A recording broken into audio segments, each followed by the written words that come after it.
চিনেন আব্দুল কাদের জিলানীকে? চিনেন? আরে নাম শুনছেন কোনোদিন?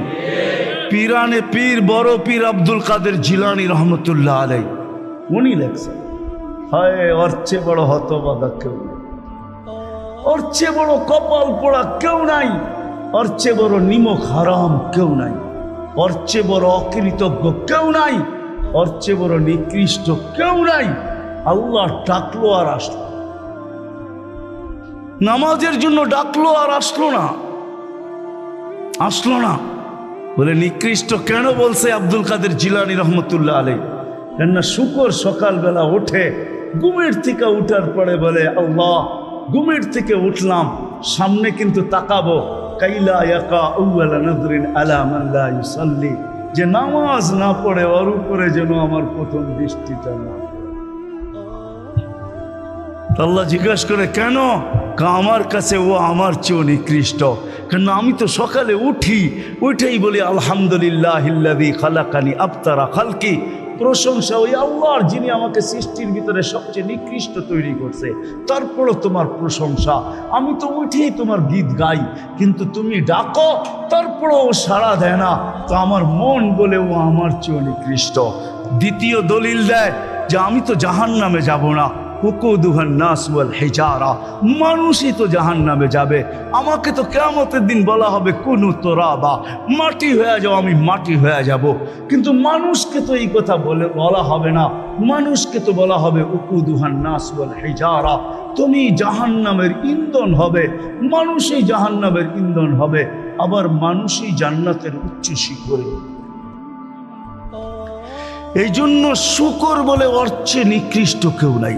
তো আব্দুল কাদের জিলানী পীরানে পীর বড় পীর আব্দুল কাদের জিলানী রহমতুল্লাহ আলাইহিও বলেন যে অর্চে নিকৃষ্ট কেউ।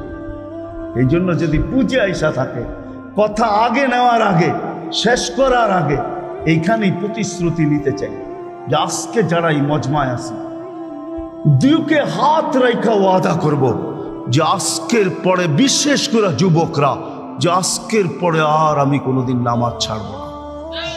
ওয়াদা, বিলকুল ওয়াদা, তাইলে আগে চলতে পারি।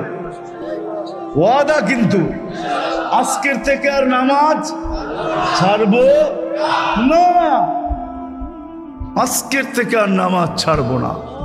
হায় আস-সাজিদু ইয়াসজুদু আলা কাদামাইর রহমান, সিজদাকারী আল্লাহর কুদরতি। আলী রাদিয়াল্লাহু তাআলা আনহু বলছেন তুরিদু আন তাতাকাল্লাম মা আল্লাহ, তুমি চাও আল্লাহর সাথে কথা বলবে? হায় হায়, আমি তো বলি মুসা আলাইহিস সালাম কথা বলতে গেলে 4টা শর্ত ছিল। 4টা, কয়টা? তুর পাহাড় হইতে হবে, এছাড়া কথা বলতে পারতেন না। কি উলামা বলে কি সত্য না মিথ্যা? হ্যাঁ হ্যাঁ, না ঘরে বয়ে বয়ে বিছনায় কথা বলতে পারতেন? তুর পাহাড় হইতে হইতো, গেলেই জুতা খুলতে হইতো। সময় নির্ধারিত ছিল, কি ছিল? এই সময় আসলে কথা হবে, নাইলে হবে না। আবার কথার সীমা রেখা ছিল, আজকে এতটুক বলবে, বাকিটুকু কালকে, এর বেশি বলা যাবে না। হায় হায়, এই উম্মতের জন্য কোনো শর্ত নাই, এই উম্মতের জন্য কোনো শুধু শর্ত আছে 20 মিনিট, 45 মিনিট, 3 পুরো 45 মিনিট বলতে পারবে না। সূর্য উঠতেছে তখন, সূর্য ডুবতেছে তখন, আর সূর্য যখন ঢলতেছে তখন 15 মিনিট করে 45 মিনিট। এছাড়া সারা দিন কথা বলতে পারবে, ইচ্ছা হোক।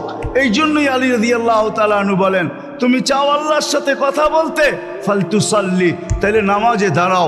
লিয়ান্নাল মুসাল্লি ফাইনাল মুসাল্লি ইউনাজি রব্বা, নামাজি আল্লাহর সাথে কথা বলে, আল্লাহ সুযোগ দিয়েছে। আবার আল্লাহ কথা বলে, কোনো শর্ত নাই। ছোট ছোট বাচ্চা হাফেজ হয়ে গেল, দেখলেন, এ যদি সারাদিন কোরআন পড়তে থাকে, তা আল্লাহ বলে কোরআন আল্লাহর কালাম। কি? হ্যাঁ, আপনি সূরা ফাতিহা পড়েন, এটা কি ফাতিহা? হ্যাঁ, আলহামদু পড়তেছেন আপনি?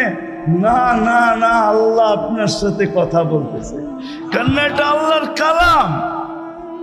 আলী রাদিয়াল্লাহু তাআলা বলে তুমি চাও আল্লাহ কথা বলো, ফালিতাতলুল কুরআনাল কারীম। ওলামাদেরকে জিজ্ঞাসা করেন উজু না থাকলেও কোরআন মুখস্থ পড়া যায়, যায় না? হ্যাঁ, শুধু নাপাক হইলে পড়া যায় না, ঠিক না? নাপাক ছাড়া বাচ্চা থেকে বাচ্চাও যদি সারাদিন পড়তে থাকে আল্লাহ নিষেধ করবে না। শেষ করে যদি আবার শুরু করে আল্লাহ নিষেধ করবে না।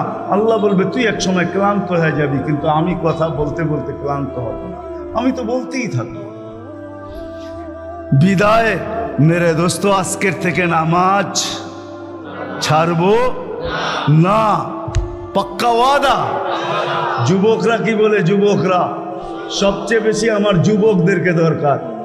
যুবকরা যদি নামাজি হয়ে যায়, চলো মনে উঠলো বলেই দিই, তুমি জানো না যুবক সেজদায় কি রাখা আছে? যুবক যখন সেজদায় যায় সুবহান রাব্বিয়াল আলা বলে, আলা সুবহান রাব্বিয়াল আলা, আল্লাহ উপর থেকে চিৎকার দিয়া বলে সাব্বাহতানি সাব্বাহতুক, তুই আমাকে পবিত্র বললি আর তুই অপবিত্র থাকবি, এটা হইতে পারে না, তুইও পবিত্র, গুনাহ মাফ। আলাইতানি ফা আলাইতুক, তুই আমাকে মহান বললি আর তুই মহানত্ব পাবি না, এটা হইতে পারে না, তুইও মহান। বলে আল্লাহ কেমন মহান? বলে তোর জন্য আরশের নিচে গ্যালারি এখনই ঠিক করতেছি, তোকে আরশের নিচে আমি ছায়া দিব, কয়েকটা গ্যালারি দিব তোকে। হ্যাঁ, সুপার ডিলাক্স গ্যালারি, যেখানে তুমি বসবে যা চাবে তা পাবে, খাইতে থাকবে আর হিসাব কিতাব দেখতে থাকবে।